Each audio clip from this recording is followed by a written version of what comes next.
ನಮಸ್ಕಾರ ಸ್ನೇಹಿತರೆ, ನ್ಯೂಸ್ ಶೋಗೆ ಸ್ವಾಗತ. ನಾನು ಶಾಂತ. ಐಸಿಸಿ ಬಳಿ ಕಾಡಿ ಬೇಡಿ 2025ರ ಚಾಂಪಿಯನ್ಸ್ ಟ್ರೋಫಿ ಟೂರ್ನಿ ಆಯೋಜನೆಗೆ ಪಾಕಿಸ್ತಾನ ಕ್ರಿಕೆಟ್ ಮಂಡಳಿ ಅನುಮತಿ ಪಡೆದಿದೆ. ಈಗಾಗಲೇ ವೇಳಾಪಟ್ಟಿ ಹಾಗೆ ಕ್ರೀಡಾಂಗಣಗಳನ್ನು ಕೂಡ ಫೈನಲ್ ಮಾಡಿ ಐಸಿಸಿಗೆ ಕರಡು ಪ್ರತಿಯನ್ನು ಕೂಡ ಸಲ್ಲಿಕೆ ಮಾಡಿದೆ. ಆರ್ಥಿಕ ದಿವಾಳಿತನದ ನಡುವೆಯೇ ಕೋಟ್ಯಂತರ ರೂಪಾಯಿ ಖರ್ಚು ಮಾಡಿ ಮೈದಾನಗಳನ್ನು ಕೂಡ ರೆಡಿ ಮಾಡ್ತಾ ಇದೆ. ಆದರೆ ಈಗ ಪಾಕ್ ಉತ್ಸಾಹಕ್ಕೆ ತಣ್ಣೀರು ಬೀಳೋ ಎಲ್ಲ ಲಕ್ಷಣಗಳು ಕಾಣ್ತಾ ಇದೆ. ಯಾಕಂದ್ರೆ ಪಾಕಿಸ್ತಾನದಿಂದಲೇ ಚಾಂಪಿಯನ್ಸ್ ಟ್ರೋಫಿ ಟೂರ್ನಿ ಶಿಫ್ಟ್ ಆಗುತ್ತಾ ಅನ್ನೋ ಸ್ಫೋಟಕ ಸುದ್ದಿ ಸಂಚಲನ ಸೃಷ್ಟಿಸಿದೆ. ಅಷ್ಟಕ್ಕೂ ದಶಕದ ಬಳಿಕ ಟೂರ್ನಿ ಆಯೋಜನೆಗೆ ಸಿದ್ಧಾಗಿದ್ದ ಪಾಕಿಸ್ತಾನಕ್ಕೆ ಇಂಥದ್ದೊಂದು ಶಾಕ್ ಕೊಡ್ತಿರೋದು ಭಾರತ. ಹಾಗಾದ್ರೆ ಪಾಕ್ನಲ್ಲಿ ಟೂರ್ನಿ ನಡೆಯಲ್ವಾ? ಭಾರತ ಪಾಕ್ಗೆ ಕಾಲಿಡಲ್ಲ ಎಂದಿದ್ದೇ ಮುಳುವಾಯ್ತಾ? ಯಾವ ದೇಶದಲ್ಲಿ ಟೂರ್ನಿ ನಡೆಯುತ್ತೆ? ಈ ಬಗೆಗಿನ ಅಚ್ಚರಿಯ ಮಾಹಿತಿಯನ್ನೇ ನೀಡ್ತೇನೆ. ನೀವು ಸುದ್ದಿಯಾನದ ಸಬ್ಸ್ಕ್ರೈಬರ್ ಆಗೋದಕ್ಕೆ ಮರಿಬೇಡಿ.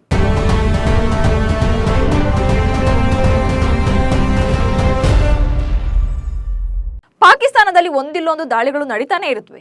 ಅಲ್ಲಿನ ಜನರೇ ಸೇಫ್ ಇಲ್ಲ. ಅಂಥದ್ರಲ್ಲಿ ಹೊರ ದೇಶದವರಿಗೆ ಹೇಗೆ ತಾನೇ ರಕ್ಷಣೆ ಕೊಡ್ತಾರೆ? ಅದರಲ್ಲೂ ಕ್ರೀಡಾಪಟುಗಳಿಗೆ ಭದ್ರತೆ ಅನ್ನೋದು ಕನಸಿನ ಮಾತೆ. ಯಾಕಂದ್ರೆ ಶ್ರೀಲಂಕಾ ಆಟಗಾರರ ಮೇಲಿನ ದಾಳಿಯನ್ನು ಮರೆಯೋಕೆ ಯಾರಿಂದಲೂ ಕೂಡ ಸಾಧ್ಯನೇ ಇಲ್ಲ. 1996ರಿಂದ ಪಾಕಿಸ್ತಾನ ಒಮ್ಮೆ ಕೂಡ ಐಸಿಸಿ ಕ್ರಿಕೆಟ್ ಪಂದ್ಯಾವಳಿಗಳನ್ನು ಆಯೋಜನೆ ಮಾಡಿಲ್ಲ. 2009ರಲ್ಲಿ ಶ್ರೀಲಂಕಾ ಕ್ರಿಕೆಟ್ ತಂಡದ ಮೇಲೆ ನಡೆದ ದಾಳಿಯ ನಂತರ ಆತಿಥ್ಯ ವಹಿಸುವ ಅವರ ಕನಸು ಕೂಡ ನಾಶವಾಗಿತ್ತು. ಅದರಲ್ಲೂ ಶ್ರೀಲಂಕಾ ವಿರುದ್ಧವೇ 10 ವರ್ಷಗಳ ನಂತರ ಪಾಕಿಸ್ತಾನ ತಂಡ ತನ್ನ ಮೊದಲ ತವರಿನ ಸರಣಿಯನ್ನು ಆಡಿತ್ತು. ಇದೀಗ ಸಾರ್ವಕಾಲಿಕ ಹೆಚ್ಚಿನ ಭದ್ರತಾ ಕಾಳಜಿಗಳೊಂದಿಗೆ ಚಾಂಪಿಯನ್ಸ್ ಟ್ರೋಫಿ 2025ರ ಆತಿಥ್ಯದ ಹಕ್ಕುಗಳನ್ನು ಪಡೆಯುವಲ್ಲಿ ಪಾಕಿಸ್ತಾನ ಕ್ರಿಕೆಟ್ ಮಂಡಳಿ ಯಶಸ್ವಿಯಾಗಿದೆ. ಆದ್ರೀಗ ಭಾರತದ ದೃಢ ನಿರ್ಧಾರದಿಂದ ಆ ಕನಸೂ ಕೂಡ ಕೈತಪ್ಪಿ ಹೋಗೋ ಆತಂಕ ಶುರುವಾಗಿದೆ.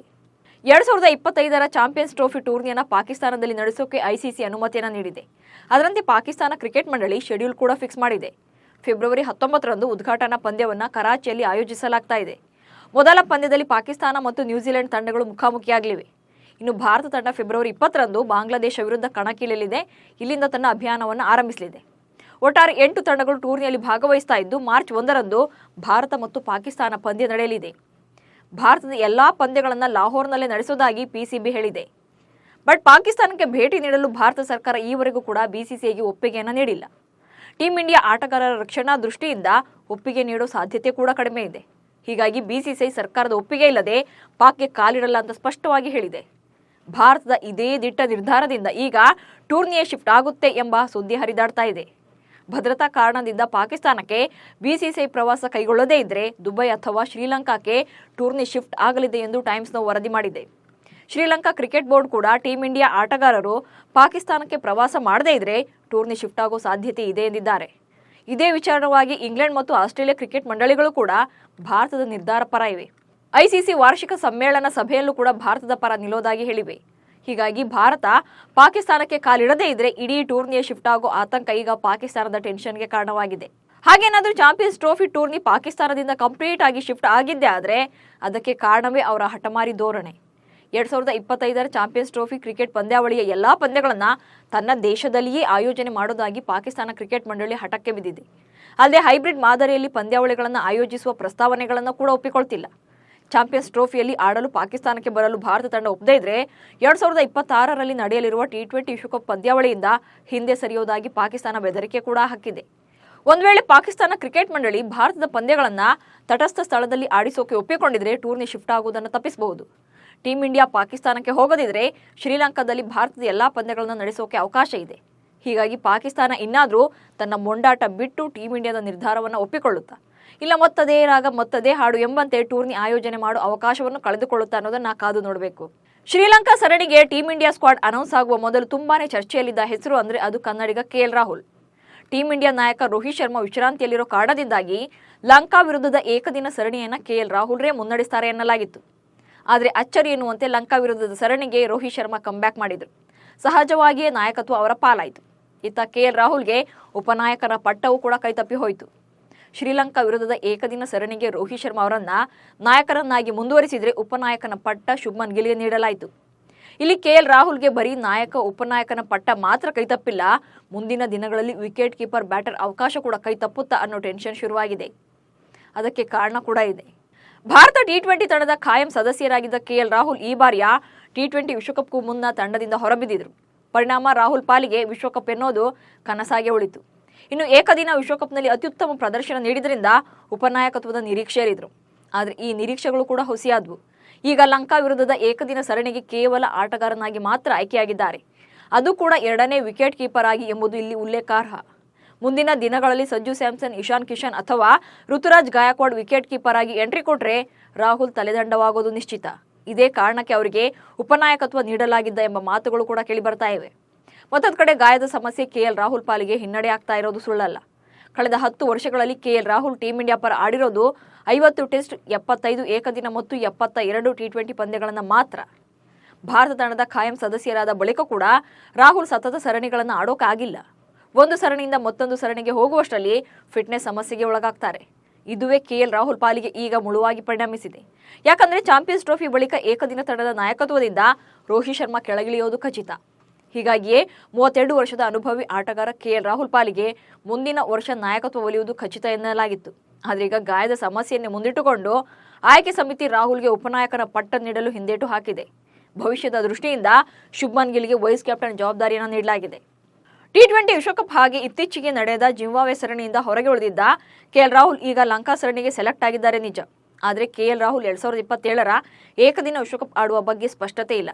ಹೀಗಾಗಿ ಯುವ ಆಟಗಾರ ಶುಭ್ಮನ್ ಗಿಲ್ ಅವರನ್ನ ವೈಸ್ ಕ್ಯಾಪ್ಟನ್ ಆಗಿ ಆಯ್ಕೆ ಮಾಡಲಾಗಿದೆ.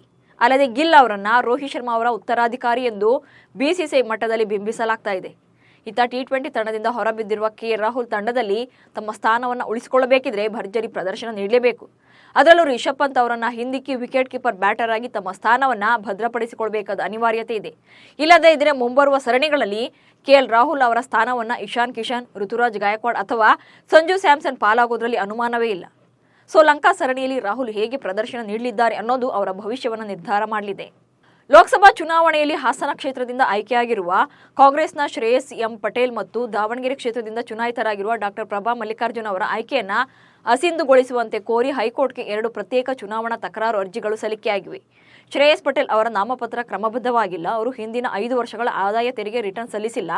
ಪ್ರಮಾಣ ಪತ್ರದಲ್ಲಿ ಸಂಪೂರ್ಣ ಮಾಹಿತಿಯನ್ನೇ ನೀಡಿಲ್ಲ. ಚುನಾವಣಾ ವೆಚ್ಚದ ಬಗ್ಗೆ ಕೂಡ ತಪ್ಪು ಮಾಹಿತಿ ನೀಡಿದ್ದಾರೆ ಎಂದು ಅರ್ಜಿದಾರ ಡಿ ಚರಣ್ ತಮ್ಮ ಅರ್ಜಿಯಲ್ಲಿ ಕೋರಿದ್ದಾರೆ. ಹಾಗೆ ಪ್ರಭಾ ಮಲ್ಲಿಕಾರ್ಜುನ್ ಅವರು ಕಾಂಗ್ರೆಸ್ ಪಕ್ಷದ ಗ್ಯಾರಂಟಿ ಕಾರ್ಡ್ ಅನ್ನು ವಿತರಿಸಿ ಮತದಾರರಿಗೆ ಆಮಿಷ ಒಡ್ಡಿದ್ದಾರೆ. ಮತದಾರರಿಗೆ ಲಂಚದ ಆಮಿಷ ಒಡ್ಡಿ ಮತ್ತು ಚುನಾವಣಾ ಅಕ್ರಮ ನಡೆಸಿ ಅವರು ಆಯ್ಕೆಯಾಗಿದ್ದಾರೆ. ಆದ್ದರಿಂದ ಅವರ ಆಯ್ಕೆಯನ್ನು ಅಸಿಂಧುಗೊಳಿಸಬೇಕು ಅಂತ ಗಾಯತ್ರಿ ಸಿದ್ದೇಶ್ವರ್ ತಮ್ಮ ಅರ್ಜಿಯಲ್ಲಿ ಕೋರಿದ್ದಾರೆ. ರೇಣುಕಾಸ್ವಾಮಿ ಕೊಲೆ ಕೇಸ್ನಲ್ಲಿ ಬಂಧನದಲ್ಲಿರುವ ದರ್ಶನ್ ಗ್ಯಾಂಗ್ಗೆ ಆಘಾತದ ಮೇಲೆ ಆಘಾತ ಎದುರಾಗ್ತಾ ಇದೆ. 4ನೇ ಆರೋಪಿ ಚಿತ್ರದುರ್ಗದ ರಾಘವೇಂದ್ರ ಅಲಿಯಾಸ್ ರಘು ಅವರ ತಾಯಿ ನಿಧನರಾಗಿದ್ದಾರೆ. ಮೃತ ತಾಯಿಯ ಅಂತ್ಯಕ್ರಿಯೆಯಲ್ಲಿ ಭಾಗಿಯಾಗಲು ರಘು ಕೋರ್ಟ್ಗೆ ಮನವಿಯನ್ನು ಮಾಡಿದರು. ಆರೋಪಿ ರಾಘವೇಂದ್ರ ಮನವಿ ಪುರಸ್ಕರಿಸಿದ ಕೋರ್ಟ್ ಅನುಮತಿಯನ್ನು ಕೂಡ ನೀಡಿತ್ತು. ಆದರೆ ತಾಯಿಯ ಮುಖವನ್ನು ಮಗ ರಘು ನೋಡುವ ಮುನ್ನವೇ ಅಂತ್ಯಕ್ರಿಯೆ ನಡೆದು ಹೋಗಿದೆ.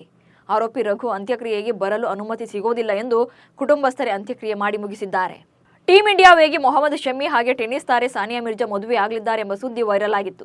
ಇದೇ ಮೊದಲ ಬಾರಿಗೆ ಮೊಹಮ್ಮದ್ ಶಮಿ ಈ ಬಗ್ಗೆ ಮೌನ ಮುರಿದಿದ್ದಾರೆ.